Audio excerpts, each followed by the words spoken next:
Hello class, today's lesson is on lesson 9.5 on direct variation. Okay, so today we're learning about direct variation. When the ratio of two variable quantities is constant, okay, when the ratio of two variable quantities is constant, their relationship is a direct variation.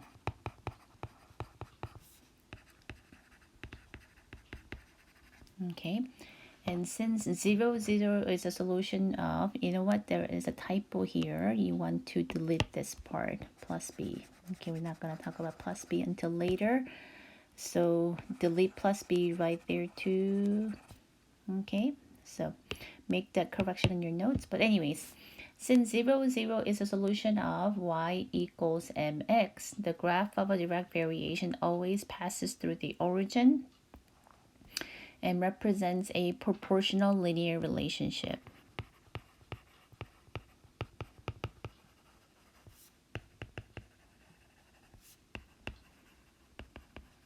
Okay, proportional linear relationship. So again, y equals mx. Okay, this is a linear equation, meaning it forms a straight line. And 0, 0, if you plug in 0 in the place of x, y also comes out to 0 because it doesn't matter what m is. M times 0 is going to be 0, which means this graph is going to pass through the origin. So if it's a straight line passing through the origin, we know this is a proportional relationship. Remember we talked about that? Straight line passing through the origin, so it's a proportional relationship.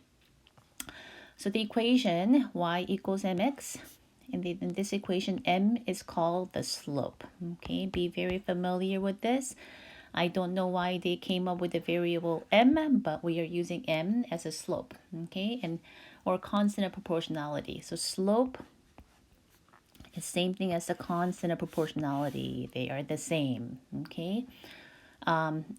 It is the slope of the graph y equals mx. Okay, so if you're given an equation like y equals 2x, y equals 3/2 x, y equals, I don't know, negative 5x.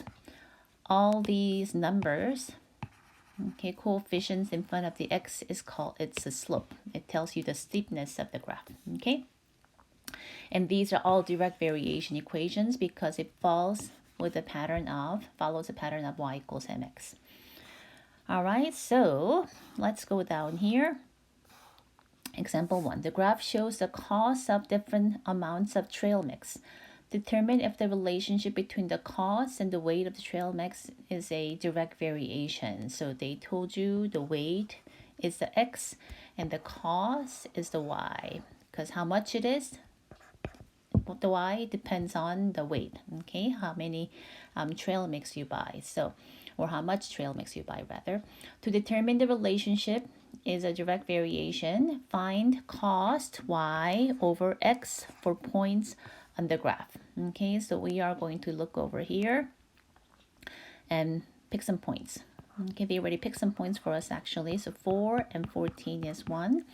Another one we can look at is 8 and 28. So we look at this. If I buy 4 pounds, actually, remember it's got to be y over x. It's always y over x.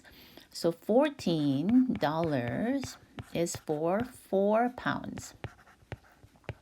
If I simplify this, it comes out to $7 for 2 pounds. Okay, let me try another one. Next one is what? $28 for 8 pounds. If I simplify this, that's 2, 7. So it comes out to $7 for every 2 pounds again. Okay, so this is a direct variation. Okay, yes, it's a direct variation. Okay, again, going back to the definition, if the ratio of two variable quantities, y over x, is constant, and their ratios are constant, therefore it's a direct variation. All right, let's look at the next example. Tyler charges his customers $10 per week plus $5 every time he walks their dogs. Determine whether the relationship between the total weekly cost and the number of times dog is walked is a constant variation. Okay. Think about what depends on what. Okay. Think about what depends on what, and how much he charges depends on how many times he walks the dog, right? So x is going to be number of times walked, okay? And y is going to be how much he charges, okay? Let's say it was rainy day every day for the week and he walked the dog 0 times. How much does he charge? Okay, you might want to say $10, but look at this. Tyler charges his customers $10 per week plus $5 every time he walks. So he charges $10 regardless. He gets paid $10. No dog, no walking because it rained, $10 still. Let's say he goes once. Okay, then he charges on top of the $10, $5 extra for every time, so it's $15. He goes twice, $10 flat fee that he charges, and then $5 plus $5, that's another $10, so $20, and so on and so forth. So we are looking at 0, 10, 115, and 220. Okay, so if I figure out the ratio y over x for this one comes, oh, actually, this is 0, so this is undefined, actually. You can't have 0 in the denominator. And 15 over 1 comes out to 15. 20 over 2 comes out to 10. Okay, so the ratios are not constant, so this is not a direct variation. Okay, this is not a direct variation. All right, next one. Example 2. The equation y equals 45x. Okay, so here it follows a pattern of y equals mx, doesn't it? Anyways, it represents the distance y in miles the driver can travel in x hours. So it tells you how many miles he travels depending on x number of hours he travels. Determine if there is a constant of variation. If so, explain what it represents in this situation. Okay, so we have again, it follows a pattern of y equals mx, and m is the constant of variation. So for this one, let's say determine if there is a constant variation. Yes. If so, explain what it represents. It's 45. 45 is the constant of variation. Okay, to talk about what it represents in this particular problem, let's make a table and see what happens. X and Y is 45x. So if I put 1, 2, 3, 4. By the way, x again represents hours, so I don't want to be picking negative numbers because hours cannot be negative. So if he drove for 1 hour, that's 45. So 145. If he drives for 2 hours, that's 2 times 45. So it gives you 2 and 90. If he drives it for 3 hours, 3 times 45 equals, what is that? 135. So 3 and 135. Okay, and if I were to look for the constant of variation, if I were to find the ratio of the two, it comes out to 45. 90 over 2 comes out to 45 over 1. 135 over 3 comes out to 45 over 1. And remember, this is the distance, y is the distance in miles, and x was the time in hours. So this one is actually 45 miles per 1 hour. 45 miles per 1 hour.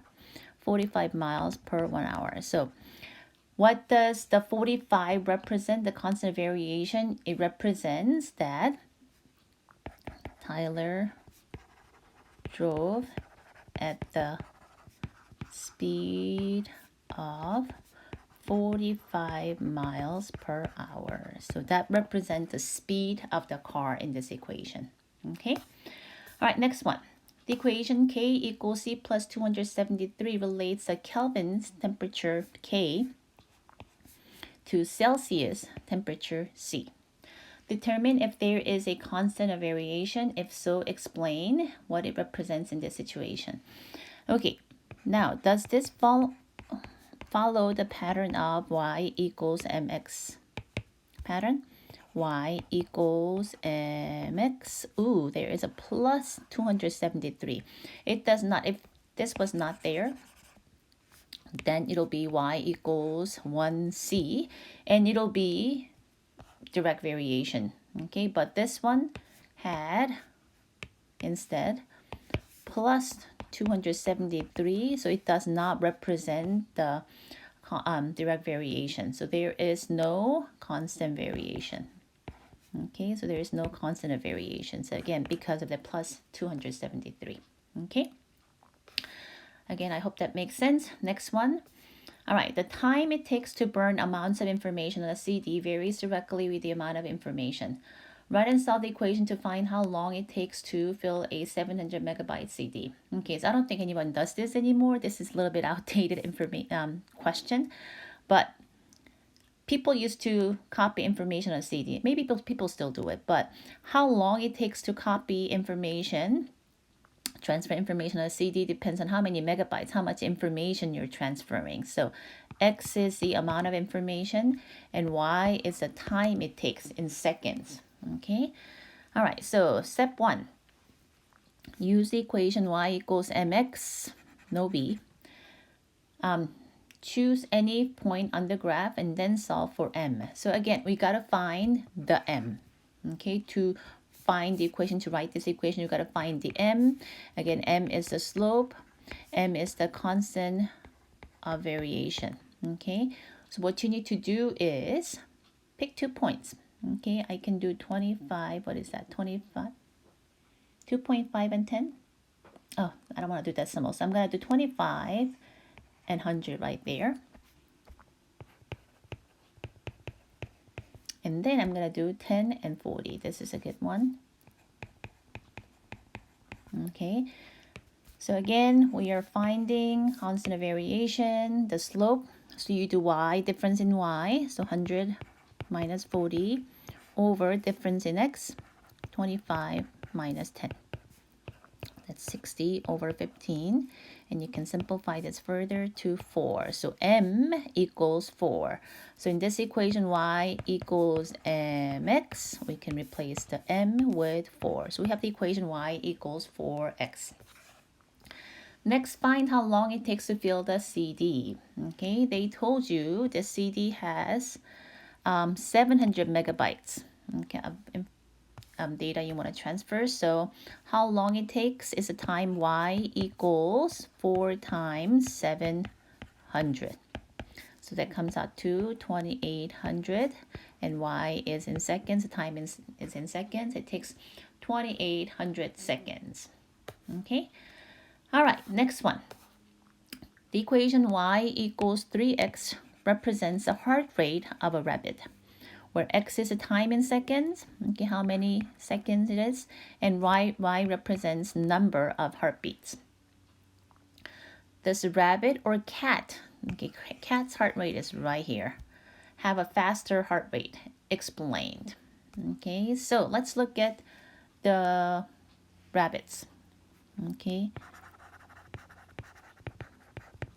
so quickly, we can just look at the table, the equation and say this, but let's just quickly make a table and think about this.